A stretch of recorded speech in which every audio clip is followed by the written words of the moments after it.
This is ridiculous. This whole process has been screwed up.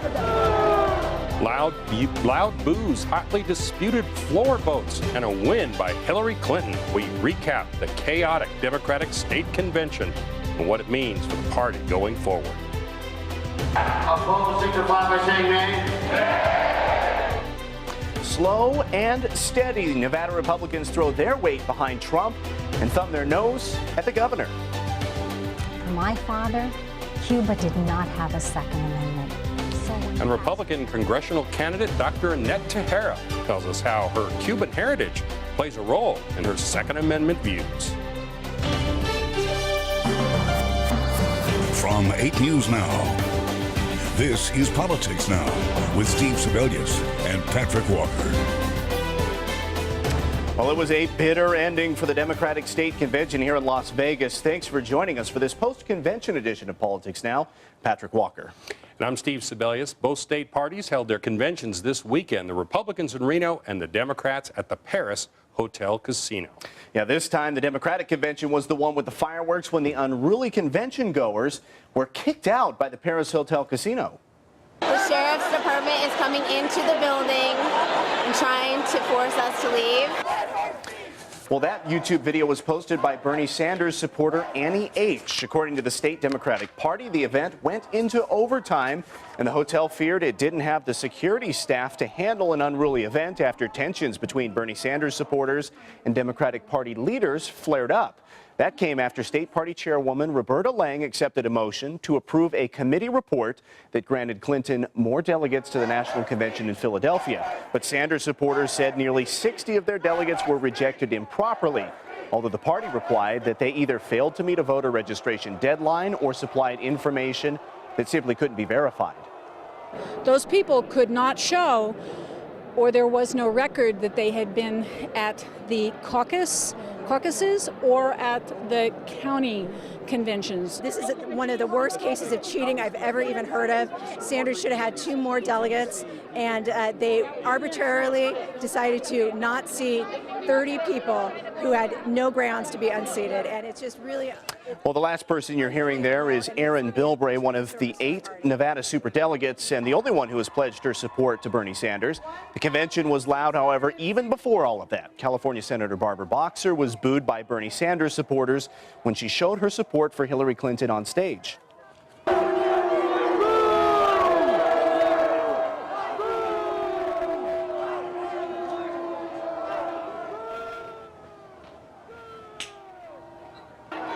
And that continued on for a while in what was the shortest speech I've ever seen Barbara Boxer give. Clinton began the day with about 100 more delegates at the convention than Sanders, although that lead narrowed during the day as alternates were seated. The end result, Clinton has left the convention with 20 delegates. Sanders has 15.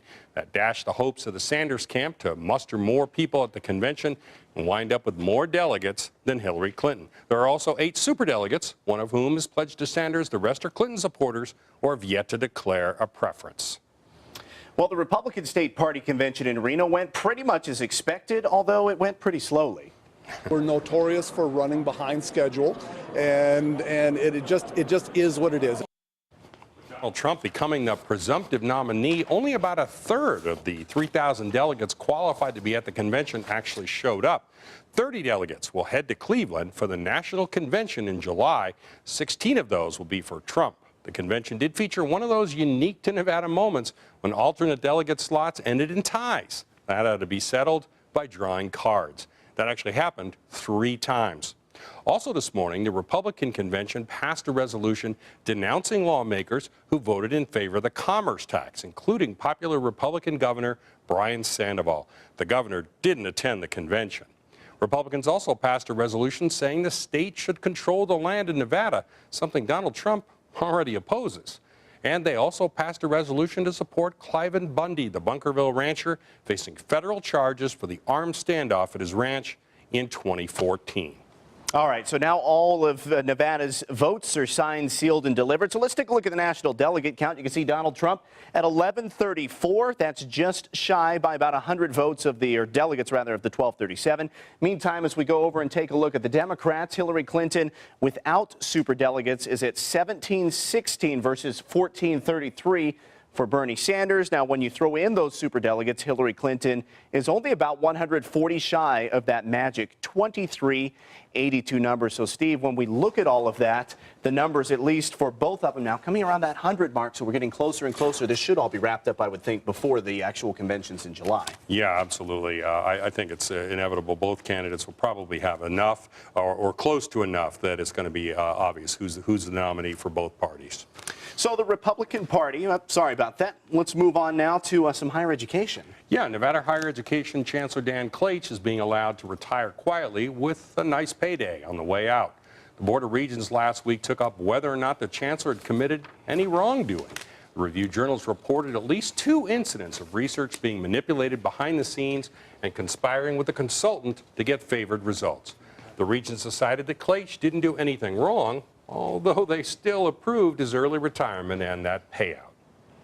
Based on that review, do you see any basis whatsoever for termination of Chancellor Klaich for cause? No, I do not. It is unfortunate if Chair Now, Klaich will be paid for the remainder of his contract. That doesn't expire until June 2017. He's paid more than $300,000 a year. Meanwhile, legislation to reform the higher education system will come before the 2017 legislature. All right, well, I was at a chance, I was covering that meeting. There really weren't any members of the public who were there speaking out against Klaich and insisting on his firing, besides former Assembly Majority Leader William Horn. So what's the fallout looking like from this? Yeah, absolutely. It's probably not a surprise that a lot of members of the public were not there, because it's a very complex issue to get down into, as you found out when you were over there. But there will be fallout from this in the 2017 legislature. There's talk about removing the Board of Regents from the Constitution with a constitutional amendment. A number of other things are also on deck. So we'll hear about this again. Yeah, some awkward moments maybe up there in Carson City. Yeah, absolutely. Well, still to come, rethinking health care. The Affordable Care Act is actually a misnomer. It is not affordable for most people. Why congressional candidate Dr. Annette Teijeiro is against Obamacare and what she wants to see instead. Welcome back to Politics Now. Well, as we've said many times before, the Republican primary in the 3rd Congressional District is a very crowded field, and the candidates who are left now are trying to separate themselves from the pack. Yeah, absolutely. Dr. Annette Teijeiro has run for state senate and Congress before, even winning the Republican primary in the 1st District back in 2014. Now she's running for the 3rd District. We sat down with her to talk about that race. What do you think of the Affordable Care Act? And what changes would you like to see if you got elected to Congress made to that act, if any? Right. Well, the Affordable Care Act is actually a misnomer. It is not affordable for most people. It did help a very small percentage of people at the expense of others. So for me, being a physician, it's really important that we help everybody. And being involved in healthcare policy for over 15 years at the state legislature and even reading federal legislation, I understood when I read the Affordable Care Act, which by the way is very large and involves pulling several volumes of the code, that it wasn't really going to accomplish what we in healthcare thought that health reform should be about. So empowering the patient is extremely important, and giving our power to a third-party payer was not the solution. Neither is the solution when you have a one-size-fits-all attitude about what's going to happen. So we have a way to go about fixing healthcare, truly. Well, give me a couple of things that you really want to do that you're in favor of if you were to get elected. Wow, you know, jump-starting this economy is extremely important to all of us. So things that I'm in favor of are bringing capital back into the United States. If we infuse capital, that means that the small businesses can go to things like credit unions. I don't know if you're aware, but credit unions are beyond what banks do to lend to small business. If we infuse capital, perhaps even increase the caps of what that asset can be for credit unions, we would have over $14 billion that we can infuse back into small businesses. Yeah, how would you do that? Would there be like a tax holiday for capital that's now overseas? Okay, so for bringing capital back, I would say yes. We could have a tax-free holiday. What does that mean? Because your viewers need to understand what that means. What that means is when you have that tax-free holiday, these companies have already paid taxes abroad. So asking them to bring capital back in and pay again is like taxing them twice. So when they bring that capital back in, they may bring jobs back in with it. And even if they don't, the small businesses that can actually use that capital will create jobs, because small businesses actually create about half of the private sector workforce. We have on the ballot an initiative that would impose background checks on all firearms sales, whether they're in a gun store or between private parties, at a gun show, all of that. Do you support that bill or no? No, I don't really support that bill. How come? You know, I'm a very strong Second Amendment person, so I look at things that will be obstacles for private parties to be able to have a weapon of defense. Yeah. And we go back to my roots. Understand that for my father, Cuba did not have a Second Amendment. Right. So when Castro took over... Not after Castro took over. No, even before. They did not have a Second Amendment. So what happened is, and I don't think people understand, what was going on is you had Batista, he was a dictator, then you had Castro come in, and he was going to fix everything and carry the people and empower the people. So, but the only people that had guns were military personnel and law enforcement. That's it. So when Castro turned his back on the people and all the promises that he made, there was no Second Amendment for them to defend themselves. Well, you can see the entire interview online at LasVegasNow.com. Just look for the Your Local Election Headquarters tab under Sections. So, Steve, with all of the folks in the race, how is CD3 shaping up? We've got that large group of conservatives in the primary, Dr. Teijeiro, Michelle Fiore, Danny Tarkanian, and then you kind of have State Senate Majority Leader Michael Roberson kind of out there trying to raise his name ID. We're looking forward, by the way, to sitting down with him next week, so we'll have his interview here soon on Politics Now. Everybody's looking forward to that, I hope. Yeah, candidates making their way onto the show. Excellent. Well, coming up, the president and the police. He ought to be ashamed. He ought to be very ashamed. And we need a president in there who's going to say, I stand up and I support the men and women in blue. Because our face-off panel takes on Police Week and whether President Obama should show up. Next. And raising the alarm, the problems Nevada's treasurer is having with one of the governor's biggest accomplishments. You're watching Politics Now. Well, Donald Trump could be getting an infusion of campaign cash from right here in Las Vegas. Casino billionaire and political speculator Sheldon Adelson says he'll endorse Trump, and he told the New York Times he's willing to spend more than he has ever spent before. At the same time, Trump's new finance director was in Las Vegas this week, hitting up a large annual convention of hedge fund managers. Now Trump has touted that he is self-funding his campaigns, but he's also saying now he needs to raise $1.5 billion for the election. Steve. Patrick, thanks. National Police Week is next week, and there have been tensions between officers and the Obama administration in the past. This year, former Metro Lieutenant Randy Sutton is among those calling on the president to make himself scarce at the National Peace Officers Memorial, saying he's failed to properly address the rising number of line-of-duty deaths. So is the president anti-police? We put that question to our face-off panel this week. Annette Magnus, Executive Director of Battleborn Progress from the left, and KXNT radio host Alan Stock from the right.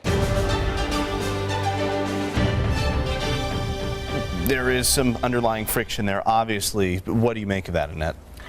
I think it's ridiculous, first of all, and here's why. Let me just say this. The office of the presidency is still the office of the presidency, and there should be some level of respect there, no matter who holds that office. During the Bush administration, sure, I didn't agree with a lot of his policies, but you still respect the office that that person holds. I think that these folks have taken out of context what the issues truly are facing police officers, facing the community, and where that friction really lies. I don't think President Obama is anti-police in the slightest. I mean, there have been numerous times where he has stated on record that he supports our police forces. Yes, he's anti-cop. And that came out 6 months after he became the president in 2009, when an officer in Massachusetts was going by on a call that somebody may be breaking into a house, and he went to see if he could help this older black professor gentleman out who was trying to get into a door, jimmy a door open. Professor had left his keys inside and he was trying to get in. Officer said, "Can I help you out?"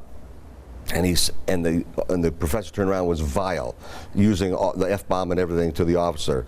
The officer wound up taking this guy into custody, and the president injects himself 6 months after he becomes president into a local issue and says the police acted stupidly. Turned out the police acted correctly, and so the president, with egg on his face, creates a beer summit so they can all sit around like be good old boys. And Trayvon Martin, you know, if I had a son, he would have looked like me. Blatant racism and anti-police attitude. Ferguson, they automatically assumed that the cop did the wrong thing, killing Michael Brown, that he was wrong, and we're going to get there. Federal investigation, not just local, but federal investigation found that the cop was totally in the right.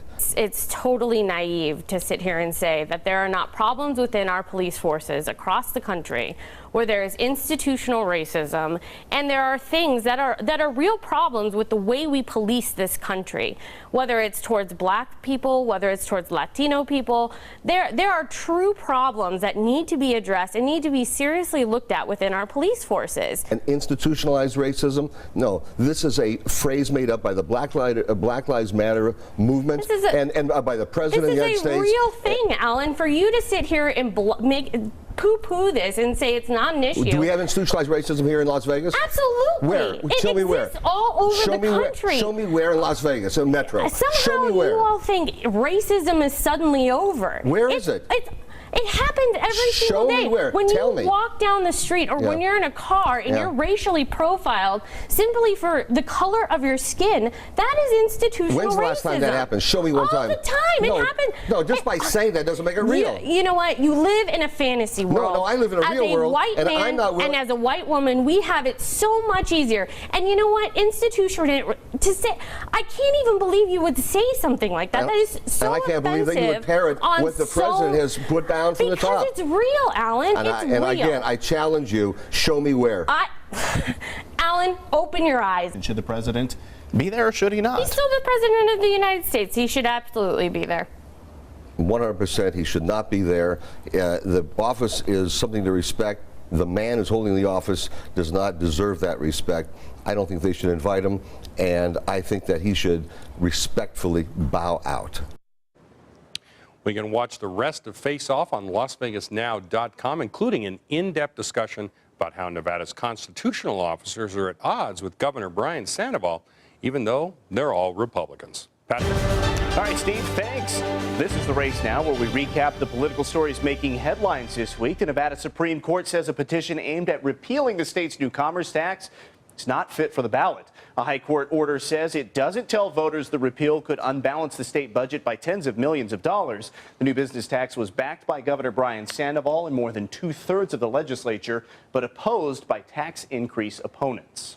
Well, Nevada Treasurer Dan Schwartz sent out another press release saying he has concerns about the state-backed bonds that are being issued for Faraday Future, the electric car company that is going to build a manufacturing facility in North Las Vegas. Faraday had a groundbreaking last month, and essentially Schwartz says the bonds are backed with stocks that have been cut in half since the deal was reached, and he has been promised, but has seen no proof of, collateral to back those bonds. Well, new polling by Public Policy Polling shows national support for 83% for background checks on all gun sales. That means Nevada has an initiative petition, by the way, to support universal gun background checks, but opposing forces are lining up against it here. The NRA has a website out saying the initiative would criminalize commonplace activities of many Nevada gun owners, calling it the Californication of Nevada. Well, a third-party debate right here in Nevada. Which libertarian candidates are in Las Vegas this week, and a local charity that will benefit from it all. Stay with us. You're watching Politics Now. And the next president of the United States, Ted Cruz. Carly Fiorina, the senator's running mate, losing her footing as she was introducing the Cruz family. That's the second time Carly's dropped out of the race. Carly falling down is a little funny for me. Carly falling down at an event where Ted Cruz is talking about the country being at the edge of a cliff. That's a bit funnier. Carly falling down while running a campaign against the one man who would never let that go. Now we're talking. She just went down. She went down a long way, right? And she went down right in front of him, and he was talking. He kept talking, and Cruz didn't do anything. Even I would have helped her, okay? No, it's true. You know, I hate to say it. I agree with Donald Trump. I keep watching that, and Ted Cruz just kept going on down the line, shaking hands, greeting voters. So. Yeah, you got to keep going, I guess. That's what he was looking at, moving forward. Absolutely. Can't let any voter go unshaken. There you go. Well, it's time for What to Watch, where we tell you about what's going to be happening politically here next week. The Libertarian Party of Nevada is hosting a town hall debate with 3 leading Libertarian candidates here on Monday. Features former New Mexico Governor Gary Johnson, cybersecurity pioneer John McAfee, and activist Austin Peterson. It'll be moderated by noted Libertarian and Las Vegas illusionist Penn Jillette at Opportunity Village, and all proceeds will benefit that charity. And I'll be moderating 2 education forums this month where you can meet the candidates running for various education posts in Nevada. The forums are sponsored by the Gwynn Center and the group Nevada Succeeds. The first is Tuesday, May 17th. You can find more information about them on our website at lasvegasnow.com. All right, yeah, big couple education forums you'll be working, so looking forward to that. Yeah, it should be interesting. We'll get some of those candidates on record and let people know school board, Board of Education, and other posts, and have them talk about what they're planning to do. Yeah, things are still heating up. Of course, we will be on top of it. Absolutely. Well, thanks for watching Politics Now. You can email us at politics@lasvegasnow.com. And don't forget, we are your local election headquarters for the next year. You can stay up to date online and watch us every Sunday right here on Channel 8. Have a great evening. We'll see you next week.